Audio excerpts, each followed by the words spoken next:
పవన్ కళ్యాణ్ గారు రాజకీయ నాయకుల్లా కాకుండా ఒక లీడర్గా ఎదుగుతూ ఉన్నారు.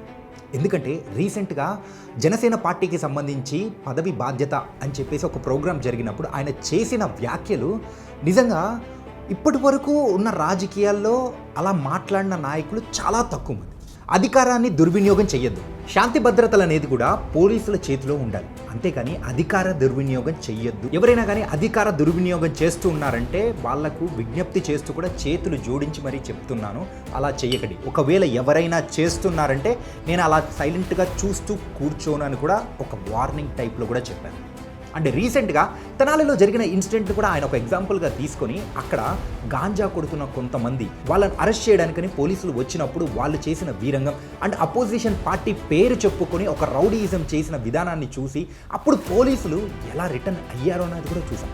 కానీ ఇలాంటి వాళ్ళ మీద కూడా ఉక్కుపాదం మోపాలి అండ్ సంఘ విద్రోహుల శక్తులు ఎవరైతే ఉన్నారో వాళ్ళని తరిమి వేస్తేనే ఈ సమాజం బాగుంటుంది అని ఆయన చెప్పారు. పవన్ కళ్యాణ్ గారు ఇంకొక మంచి పాయింట్ అనేది కూడా చెప్పారు. అదేంటంటే క్యాస్ట్ బేస్డ్గా కొన్ని హాస్టల్స్ అనేది కూడా మనం స్థాపిస్తూ వెళ్తూ ఉంటాము, అందులో కేవలం ఆ క్యాస్ట్కి సంబంధించిన వాళ్ళే ఉండాలి అని చెప్పి స్టూడెంట్ లెవెల్లో మనం అనుకుంటాం.